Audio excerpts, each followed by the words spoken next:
so your dough should have had enough time to rise now. So we're gonna turn and take ours out here. And we'll move on to our next steps. So what you want to do is take your roll out, just lightly flour the top of it. We've already prepared our base with flour. And what you would normally do is we're going to roll this out somewhere around a 1/2 inch to 3/4 inches thick. Before we actually do that, in our case, because we're going to do 2 different types of donuts, I'm going to take a little bit of this dough, cut it off, and that way we'll use it for doing some of our jelly-filled donuts. So what we're going to do in the process, I'm going to reach behind me here. So I have some extra cookie sheets, and these are going to be needed for when we actually get to the part of cutting our donuts. So we're just going to put a little bit of flour throughout there. We'll transfer this piece that we're not going to use right away to there so it doesn't stick, and we'll go back to that cookie sheet for later. So now we'll start to roll out our dough, making sure, you know, we give it that 1/2 inch, 3/4 of an inch, so you don't want to put too much pressure. We're not trying to make pizza dough here. You're also going to want to have some cookie cutters, and you can have a choice of your cookie cutters if you want to cut it in traditional donut shapes, which we're going to be doing. You can use either a donut cutter or you can actually use cookie cutters. So what we're going to do, just reach here. We have a nice little kit of a variety of different sizes of cookie cutters. And then you can take the small 1-inch cookie cutter, use it to cut out your donut. What's nice with your cookie cutter sizes, you know, is it a 3-inch size? This is a 2.9. Is it a 3.2 that you want to use? Or do you want to make some massive donuts and, you know, make a few really big ones if you're doing some treats for a smaller group of people? That's a nice little idea. We're going to start off with a little bit of a traditional size donut. So before we cut, what we definitely want to do, we'll make some space here off to the side. Now I don't know if I mentioned earlier, our flour, you can actually use an all-purpose flour. And that's what most of us are going to have in our homes. Or you can actually use a bread flour. Today I'm using a bread flour. And we'll cut out several of these.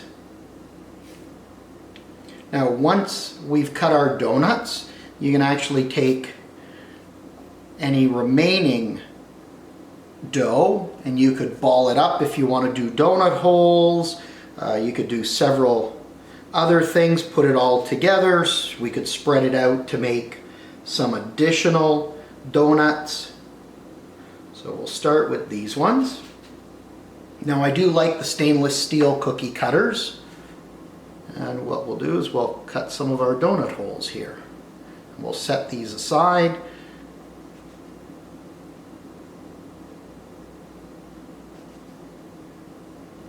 Now once we finish cutting all our donuts, we're actually going to want to leave them to rise for about 45 to 60 minutes before we fry them.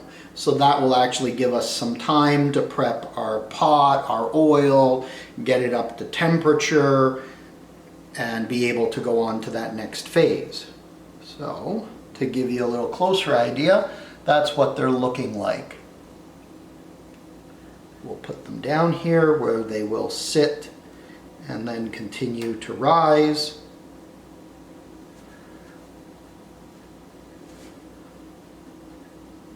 A couple of them I didn't use quite enough pressure, so we'll just go back.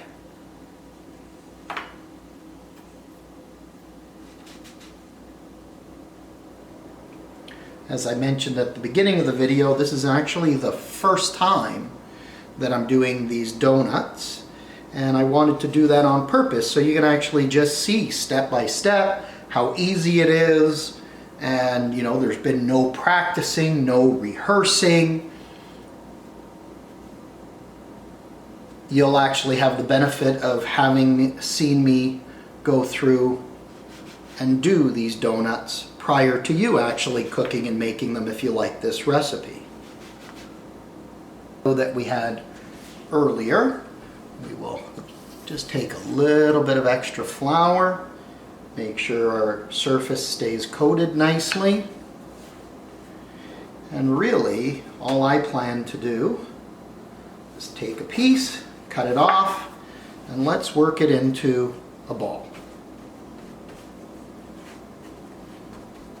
That's all that we really need. Now our first tray is almost full, so we're going to take a second tray. Always have 2 trays on hand, and a little bigger than you anticipate is never a bad thing. If you have a little extra space, not a big deal. Always hard to find space when there isn't any left. So we'll put a little bit of flour there.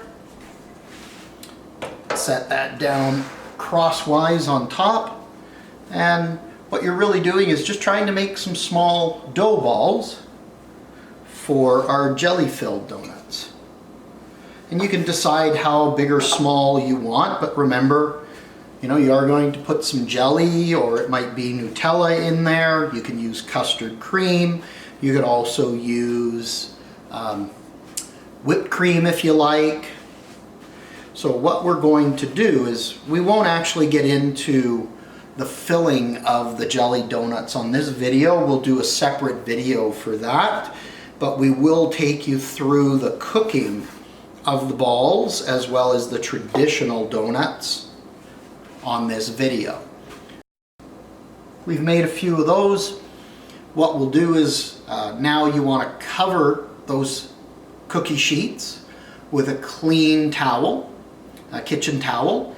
We're going to let them sit for the next 45 to 60 minutes.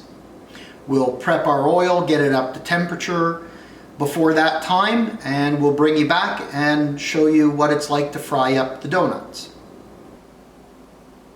Okay, it's been just a little over 45 minutes that we've let the donuts rise. We've heated up our oil. We're using vegetable oil. You're going to want to use a good pan. You need about 2 inches of oil in the pan, and you're going to want to heat that up to about 330, 340 degrees is going to be the right temperature. A good thing to use is a deep fry thermometer, or some people refer to it as a candy thermometer. And we have our oil heated up, and it tells us what temperature we're at, and we'll be able to just monitor that to see that we have a constant temperature itself. So what we're going to do now is we'll reach in, take out our first tray of donuts. We'll place them here. We'll take out our second tray and just place them off to the side. And now what you're also going to want to do, this is something that my wife had actually picked up in Chinatown in Toronto. They call it a spider, a deep fry spider, for reaching in and pulling out deep fried items. If you don't have that, a number of people will like to use a fish spatula, and most of you should have this at home, or you could just use a ladle as well. All right, so with our oil at the right temperature, we're going to take a few donuts and just gently and carefully place them in there. You don't want to create any splashing that might kick up on you.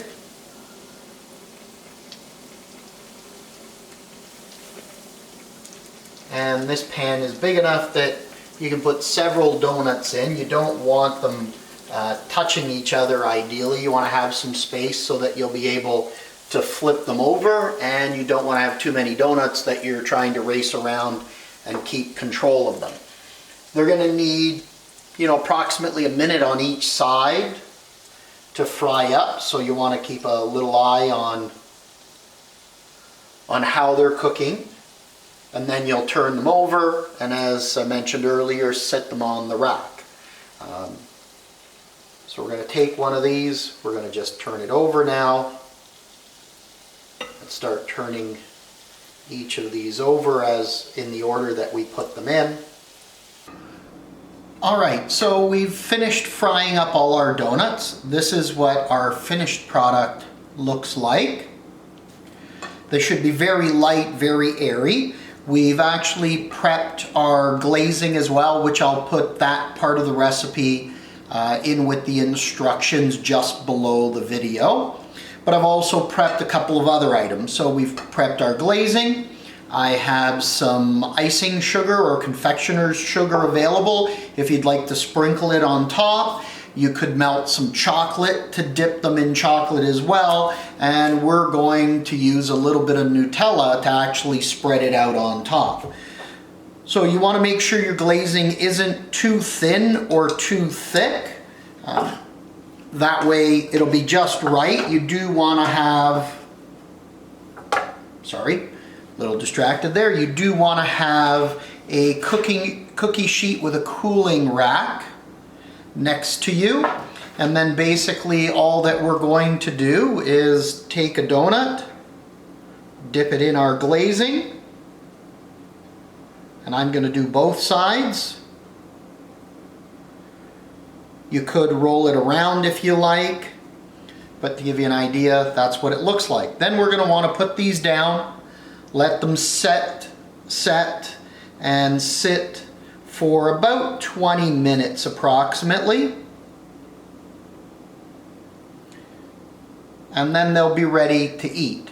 For our jelly donuts, I'll reach back here and we'll give you an example of one. That is what our dough ball has come out to look like for our jelly donuts. Nice and thick, light and airy. We'll actually poke a hole in this, and then we will actually inject some jelly into that. We won't do that in this video. We'll do another little video on filling jelly donuts that you'll be able to see on our YouTube channel shortly after this video is posted. Also, what we've done in the process, I mentioned our donut holes earlier. So you can take your donut holes, fry them up. They come nice, light, and airy. That's really nice. Even just plain, if you want to have some plain, they're really good.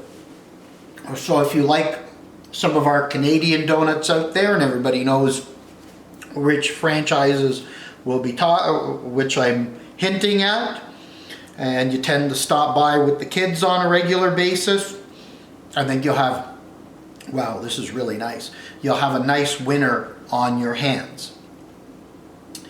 For our Nutella, what I just plan to do, we'll give you a little quick example. I'm actually going to do it a very simple and straightforward way.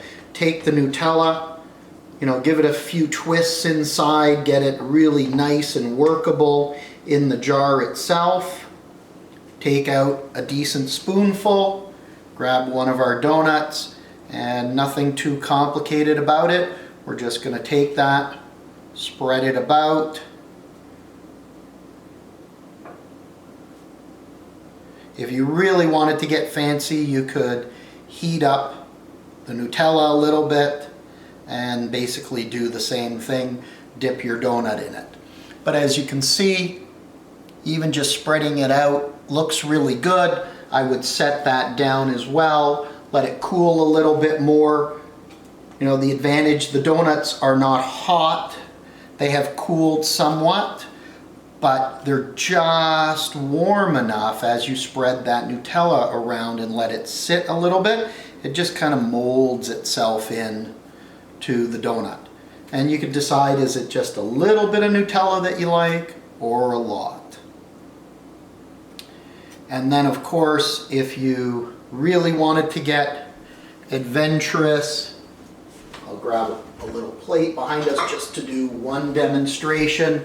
We could actually take our donut out, take our confectioner's sugar, Just sprinkle it on top, and you have a nice looking donut there as well. So there's several options that you can use that can make donuts fun and make them your own. Great way to entertain if you have some family coming over as well. Well, this is Bruno from RVing TV. I'd like to say thank you for viewing the video. If you found it helpful and you liked the video, please click the like button. Feel free to subscribe and we'll notify you of great videos as they're released onto our channel that cover everything from homemade baking to have a really good clean lifestyle to lifestyle products, and of course, as the channel name suggests, items that you can take RVing with you, RVing reviews.